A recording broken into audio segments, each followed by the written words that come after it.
Hello friends, आपका स्वागत है मेरे चैनल पे। तो आज मैं आपसे बात करने जा रहा हूँ इस टॉपिक में कि कैसे आप CSR नेट की प्रिपरेशन कर सकते हैं विदाउट कोचिंग। कि कई बच्चों का काफ़ी ज़्यादा डाउट आ रहा था इस बारे में कि सर आप ये बताएं कि CSR नेट की प्रिपरेशन विदाउट कोचिंग कैसे की जा सकती है। तो देखो, यहाँ पे सबसे पहली बात मैं ये क्लियर करना चाहूँगा कि मैंने CSR नेट गेट कोचिंग के साथ निकाला है और कोचिंग ली है।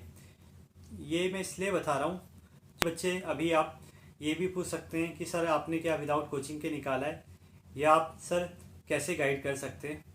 तो मैं आपसे यही कहना चाहूँगा कि पहले तो मैंने कोचिंग लिया है, और दूसरा अब देखो मुझे थोड़ा एक्सपीरियंस हो गया है और मैं देख रहा हूँ कि क्या गलतियाँ थी जो मैंने की हैं या क्या मैं कर सकता था विदाउट कोचिंग के भी।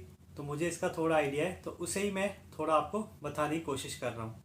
पहली बात तो ये है कि अगर आपको without coaching CSR NET GATE निकालना है तो सबसे पहला काम तो आपको ये करना है कि आप प्लीज़ अपने कंटेंट को फिक्स करें। जो मैं हमेशा कहता हूँ आपसे, आप कंटेंट को फिक्स करने के लिए आप कोई भी एक चीज़ अपना सकते हैं। या तो आप किसी पर्टिकुलर कोचिंग के नोट से पढ़ रहे हैं तो आप उसी से पढ़ें, या आप किसी एक यूट्यूब चैनल से पढ़ रहे हैं, या आपने 2-3 यूट्यूब चैनल भी देख रखे हैं पर सारा कंटेंट आपने डाउनलोड कर रखा है या आपको पता है कहाँ से देखना है, तो आप उसको फिक्स कर लें।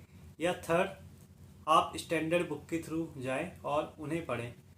तो अगर आप मेरी राय मानना चाहते हैं तो सबसे पहला तो अच्छा तरीका यही होगा कि आप सिर्फ बुक से पढ़ें। आप स्टैंडर्ड बुक के थ्रू ही विदाउट कोचिंग अगर आप प्रैक्टिस करना चाहते हैं या नेट निकालना चाहते हैं तो आप स्टैंडर्ड बुक्स के थ्रू ही जाएं। सेकंड, आप यूट्यूब चैनल देख सकते हैं अगर आप किसी पर्टिकुलर यूट्यूब चैनल को फॉलो करते हैं। थर्ड, आप नोट्स में जाएं, क्योंकि मुझे लगता है दूसरों के नोट्स को समझना और उससे सीखने में थोड़ा दिक्कत होती है रेदर देन अगर आप बुक से पढ़ें या आप यूट्यूब चैनल से जाएं।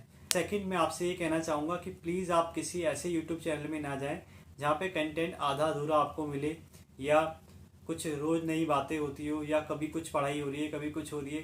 प्लीज़ आप एक अच्छा चैनल को चुनें, क्योंकि मैं बहुत ज़्यादा देख रहा हूँ कि अब केमिस्ट्री में भी लोग एक दूसरे को कंफ्यूज करने लगे हैं और बच्चे बहुत ज़्यादा कंफ्यूज हो रहे हैं यूट्यूब चैनल में भी। तो मैं आपसे यही कहूँगा कि आप किसी भी यूट्यूब चैनल को चुनें तो ऐसे चैनल को चुनें जहाँ आपको मैक्सिमम कंटेंट मिल जाए। और अगर आप किसी दूसरे चैनल में भी जाते हैं तो सिर्फ कंटेंट पे ध्यान दें, क्योंकि यूट्यूब चैनल का मतलब आप ये नहीं है कि आप रोज़ बैठ जाएं अपने मोबाइल के आगे और बस रोज़ जो भी पढ़ाया जा रहा है उसको रोज़ देखें। देखो, आपको इतना टाइम वेस्ट नहीं करना है अपना। आपको कंटेंट पहले ही 15 दिन में फिक्स कर लेना है और पूरे कंटेंट को आपको ढूंढ लेना है। आप रोज़ रोज़ मतलब मोबाइल के आगे बैठ के या लैप PC के आगे बैठ के नहीं सीख सकते। अगर आप ऐसे ही करते रहेंगे तो मुझे लगता है आपका टाइम भी कंज्यूम होगा और लास्ट में आपके पास कुछ भी नहीं बचेगा। और ये रियलिटी है, ये आपको एग्ज़ाम होने के बाद पता चलेगा। अब सेकंड है कि क्वेश्चन आप कहाँ से प्रैक्टिस करें। तो इसके लिए मैं आपको ये कहना चाहूँगा कि अगर आप विदाउट कोचिंग के क्वेश्चन प्रैक्टिस कर रहे हैं तो क्वेश्चन प्रैक्टिस आपको सिर्फ और सिर्फ प्रीवियस ईयर करने और ज़्यादा से ज़्यादा स्टैंडर्ड बुक के क्वेश्चन करने जो भी आप ड्यूरिंग स्टडी में पाते हैं। तो अगर आपको सॉल्यूशन मिलते हैं बैक एक्सरसाइज के तो आप उन्हें कर सकते हैं, और अगर आपको सॉल्यूशन नहीं मिलते तो प्लीज़ मैं आपसे यही कहूँगा आप उन्हीं क्वेश्चन को करें जिनका सॉल्यूशन आपके पास है। क्योंकि आप जब विदाउट कोचिंग की चीज़ें करना चाहते हैं तो आपके पास इतनी गाइडेंस नहीं होगी या ऐसा कोई टीचर नहीं होगा जो आपको हर बात का आंसर दे। तो इसीलिए आप ऐसा करें कि आप सिर्फ उन्हीं क्वेश्चन को करें जिनके आंसर आपके पास है। तो जनरली प्रीवियस ईयर के सॉल्यूशन तो मिलते ही हैं, साथ में स्टैंडर्ड बुक में जो बीच में क्वेश्चन होते हैं आप उन्हीं को करें। इससे क्या होगा, आप एक कन्फ्यूज़न से बचेंगे और आपकी प्रैक्टिस में आपको कॉन्फिडेंस आएगा। अब देखो, आप ये सोच रहे होंगे कि सर आप तो उन क्वेश्चनों से बचने के लिए कह रहे हैं जिनसे हम खुद को टेस्ट कर सकते हैं। तो मैं ये कहूँगा, देखो, टेस्ट करते रहोगे या रोज़ खुद पे सेल्फ डाउट करते रहोगे तो आप कभी भी नहीं जीतोगे।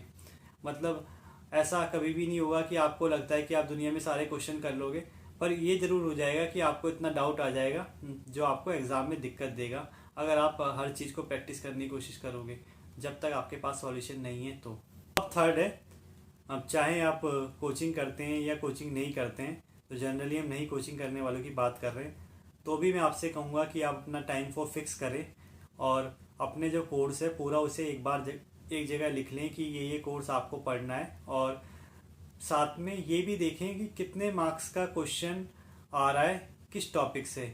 और जनरली इसकी बहुत सारी वीडियो अवेलेबल है यूट्यूब में, एक बार उसको आप देख लें, देन आप कोर्स को पढ़े उस हिसाब से जिसमें ज़्यादा मार्क्स का क्वेश्चन आ रहा है और जो आपको साथ में टॉपिक नहीं आता है। यानी आपको उन टॉपिक को पहले पढ़ना है जो आपको नहीं आते और ज़्यादा मार्क्स के हैं। आप उन टॉपिक को ना पढ़ें जो आपको ऑलरेडी आते हैं और मार्क्स भले ही ज़्यादा के भी हों। तो पहले तो आप उन्हीं पे फोकस करें जो आपको नहीं आता है और ज़्यादा मार्क्स के हैं। उससे ये होगा कि अगर आपको बाद में थोड़ा जल्दी पढ़ना पड़े या आपको रिवाइज करने का भी टाइम मिल जाता है अगर आप ऐसी स्ट्रेटेजी के साथ जाते हैं। अब फोर्थ है, देखो ये चीज़ याद रखना कि आप जो भी पढ़ेंगे रोज़ उसको रिवाइज करें। और रिवाइज का मैंने जो स्ट्रेटेजी बताई है डेली, वीकली और मंथली, वो आपके भी पर वैलिड होता है, तो प्लीज़ उसको ज़रूर अपनाएं। देखो बिना रिवीजन के आप चाहे कितना भी पढ़ लें, कहीं से भी पढ़ लें, नेट होना बहुत मुश्किल है। तो रिवाइज आपको ज़्यादा से ज़्यादा करना है, इस बात का आप ध्यान रखें। अब फिफ्थ है, देखिए जब आप रिवाइज कर लेंगे, पूरा कंटेंट पढ़ लेंगे, तो इतना मैं आपसे ये कहना चाहूँगा, अगर आप एक टेस्ट सीरीज़ दे सकते हैं तो आप टेस्ट सीरीज़ तो ज़रूर परचेज़ कर लीजिएगा। क्योंकि देखो टेस्ट सीरीज जनरली क्या होती है, लो कॉस्ट की होती है रेदर देन पूरे कोर्स की, और साथ में आपको एक ये पता लग जाता है कि किस टाइप के क्वेश्चन आएंगे, या आपका टाइम मैनेजमेंट की प्रैक्टिस हो जाती है। मतलब आप एक एग्ज़ाम की तैयारी कर लेते हैं, मतलब आप ड्यूरिंग एग्ज़ाम कैसे बिहेव करेंगे या कैसे क्वेश्चन को अटेम्प्ट करेंगे, और आप टाइम को मैनेज कर पा रहे हैं या नहीं कर पा रहे, तो इस चीज़ का एग्ज़ाम में बहुत ज़्यादा फ़ायदा होता है। तो इस चीज़ में आप ज़रा ध्यान दीजिएगा। और अगर आप टेस्ट सीरीज भी नहीं देना चाहते तो वहाँ पे भी यही ऑप्शन है कि आप फिर प्रीवियस ईयर लेके बैठें या कोई प्रैक्टिस सेट लेके बैठें 3 घंटे, और देखें अपने आप को कि आप कहाँ तक पहुँच पा रहे हैं और कितना कर पा रहे हैं एक लिमिटेड टाइम में। नेक्स्ट पॉइंट है यहाँ पे कि जब भी आप खुद से प्रिपेयर करेंगे तो एक चीज़ बिल्कुल याद रखिएगा कि आपको अपना सेल्फ कॉन्फिडेंस नहीं खोना है और आपको कंटेंट से भी नहीं भटकना है। मतलब आप प्लीज़ ऐसा मत करना कि आप अपने कंटेंट में शक करने लग जाएं, या आप सोचें कि दूसरे कोचिंग में ये पढ़ाया जा रहा है या वो बच्चा मुझसे आगे हो गया होगा। प्लीज़ आप अपने में सेल्फ डाउट ना करें, क्योंकि ये आपकी प्रिपरेशन में इफ़ेक्ट करेगा और शायद आपको नेट में भी ये मुश्किल करेगा। मैं आपसे यही कहूँगा, जब भी आप प्रिपरेशन करें तो सिर्फ अपने कंटेंट पे भरोसा करें और अपने ही कंटेंट को अच्छे से पढ़ें और बिल्कुल भी आप भटकने की कोशिश ना करें। यहाँ पे बस मैं आपको सिर्फ यही चीज़ कहना चाहूँगा कि एक चीज़ याद रखना कि सक्सेस के लिए attitude is equally important as ability. मतलब अगर आपका एटीट्यूड पॉजिटिव नहीं होगा, या आप खुद को बार बार सेल्फ डाउट करते रहेंगे और या आप कंफ्यूज होते रहेंगे, तो बहुत मुश्किल हो जाएगा आपके लिए सक्सेस होना। अब लास्ट पॉइंट है जो मैं यहाँ पे कंसिडर करना चाहूँगा कि जब भी आप खुद से प्रिपरेशन कर रहे हैं तो आप एक काम यहाँ पे ज़रूर करिए कि आप किसी भी एक गाइड को पकड़। गाइड का मतलब है कि वो टीचर या वो सीनियर या वो स्टूडेंट जिसने नेट निकाला हुआ है, उससे आप टाइम टू टाइम गाइडेंस लेते रहें। क्योंकि ऐसा कभी भी नहीं होगा कि 6 मंथ में आपको कोई प्रॉब्लम नहीं आएगी, एंजाइटी नहीं आएगी, या आपको किसी टॉपिक में प्रॉब्लम नहीं आएगी, या आपको ये समझने नहीं आएगी कि सवाल को कैसे अप्रोच करना है। तो मैं आपको कहूँगा कि प्लीज़ आप जब कोचिंग के बिना कर रहे हैं इस चीज़ को, तो तब भी आपको एक गाइड ज़रूर ले लेना है अपना, या आपको एक पर्सन ऐसा कांटेक्ट में ज़रूर रखना है जिससे आप टाइम टू टाइम हेल्प ले सकें, और उसकी स्ट्रेटेजी और उसकी हेल्प से आप अपनी प्रिपरेशन को सुधारने की कोशिश करें। तो ये अगर आप चीज़ें कर लेते हैं तो मुझे लगता है आपका CSR NET GATE without coaching भी हो जाता है। और अगर आपको मुझसे कोई हेल्प चाहिए या मुझसे कुछ गाइडेंस लेनी है तो आप मुझे मेल कर सकते हैं, और साथ में मेरे टेलीग्राम चैनल में जुड़ के भी मुझे मैसेज कर सकते हैं। तो आगे भी ऐसी इन्फॉर्मेटिव वीडियो देखने के लिए वीडियो को लाइक करें और शेयर करें और चैनल को सब्सक्राइब करें। Thank you.